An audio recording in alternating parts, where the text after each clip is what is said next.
there's a new report from the Epoch Times which seemingly reveals that the CDC drafted an alert for state and local health authorities about myocarditis and other complications relating to the COVID vaccine, but for reasons unknown, did not send it. Now, this email that the news outlet obtained, allegedly from Dimitri Daskalakis, the CDC's top official for equity in COVID-19 data and engagement, to two other CDC officials, bears the subject line draft alert on myocarditis and mRNA vaccines. Daskalakis adds that this is the most recent draft of an alert as discussed. Happy to discuss further. The email is dated May 21st, 2021. 3 days later, the CDC acknowledged for the first time that reported cases of myocarditis existed after receiving a COVID-19 vaccination, and that those levels were higher than expected. However, the agency still recommended that most Americans 12 and older get vaccinated. Here to discuss is Rav Arora, an independent journalist at the Illusion of Consesus podcast. Welcome back to Rising. Hey guys, great to be here.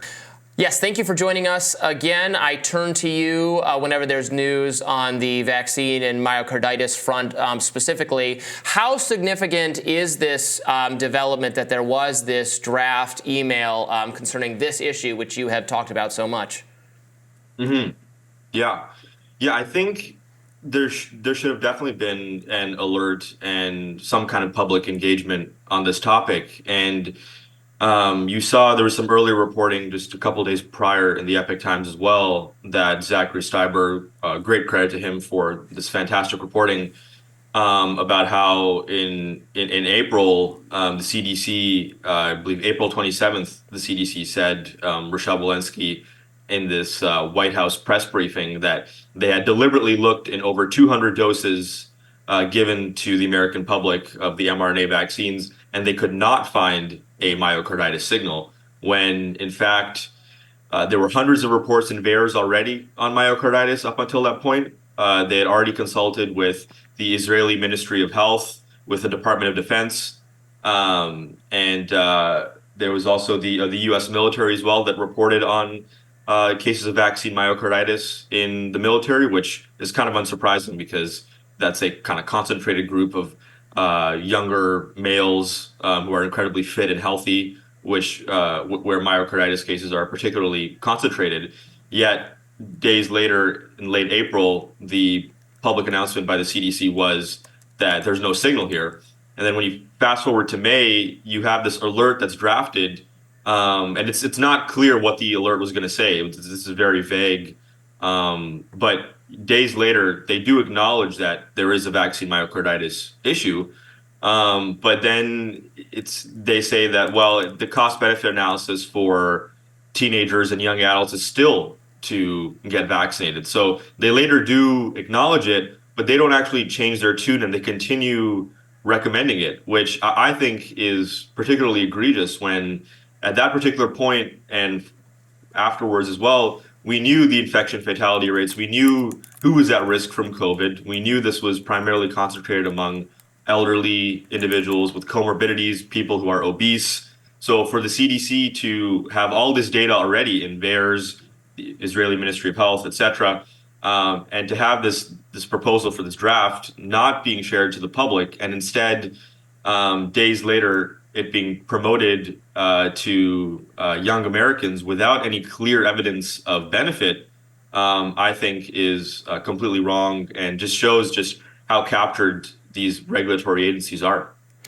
Help me understand, Rav, because my understanding was that although there's an argument to be made about the diminishing or marginal benefits of the COVID vaccine for younger people without comorbidities, as you've described, there are also, when you compare the risks of having heart disease as a consequence of COVID versus the risk of having heart disease as a consequence of the COVID vaccine and myocarditis as a consequence of the COVID vaccine, it's still, even if you think that all being a wash, you shouldn't get the vaccine, the balance comes out in favor of being vaccinated in terms of having a lower incidence of heart rate, at least within every population except for the narrow band of men within a certain age bracket. So was it inaccurate for the CDC to advise that there was still some benefit, even if it is marginal, to young people getting the vaccine? Especially Yeah, given that many young people do, it- in fact, have comorbidities, are obese. These are not rare quantities to have, and unfortunately, in our population. Yeah.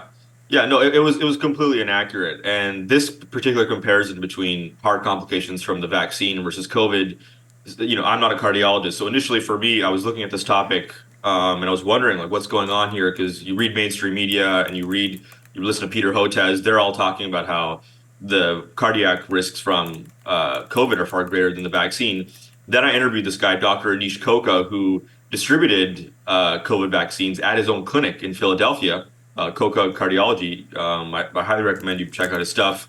I interviewed him, and that interview is actually going to be coming out soon. There was an earlier article that I did with him, and we went over this for like 3 hours. And I fact checked him, and we did rigorous research, and he's still operating this clinic. And he explained to me, and this really bears out in the data, is that myocarditis from COVID is fundamentally different from myocarditis from the vaccine because myocarditis from the vaccine particularly affects younger and healthier people. And more importantly than that, because you can still see myocarditis in people in their 40s and 50s, but myocarditis from COVID is not the same thing. It's not myocarditis in any traditional sense. It's more like individuals who are in the hospital who are having multiple complications. They're being pushed over the edge. They're having lung issues, breathing issues. They might not potentially make it, and they're also having cardiac issues. And when you test them, you find elevated cardiac levels. So it's labeled as myocarditis, whereas with vaccine myocarditis, it's just myocarditis. It's not 10 other different things going on in the individual struggling in the hospital with every last breath. It's individuals who otherwise would have been healthy. So those two groups are very, very different. So it's actually an apples and oranges comparison, which is something that I didn't know initially. Thankfully, now I'm educated on this topic. So that comparison doesn't really work when it comes to younger, healthier people.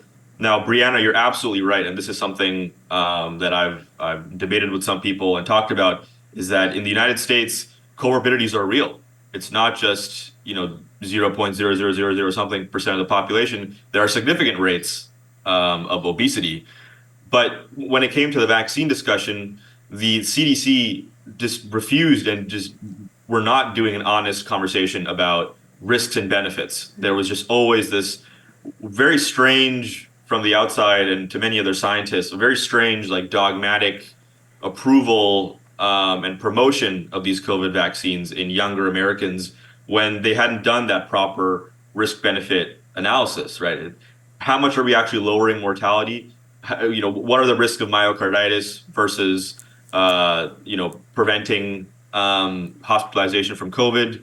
I mean, these kind of conversations were not actually being had, very clearly, and instead they were pushing it kind of zealously, and then it was left to other research agencies like around the world, like studies in Thailand and Hong Kong, which I don't know why they had to do those studies and we couldn't do those studies, but a lot of those countries actually did the myocarditis studies, the rigorous myocarditis studies, like subclinical myocarditis, and they ended up finding like 1% to 2% of young adolescents, young teens had gotten some form of subclinical or clinical myocarditis, and those rates are absolutely terrifying. If those rates actually apply, some of those studies are very small. They're in 100 or 200 people, but they're, again, we weren't clear on the risk benefit analysis. The CDC seemed to be clear, absent the requisite evidence, and instead of being cautious about this, and instead of when we're talking in April and May,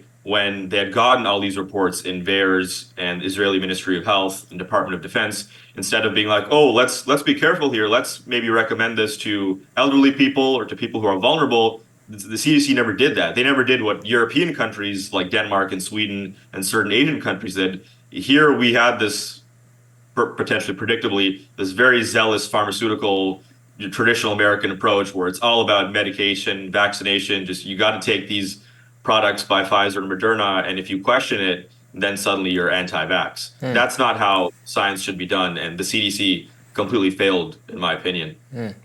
Rav Arora, thank you so much for joining us today. We appreciate it. Thanks.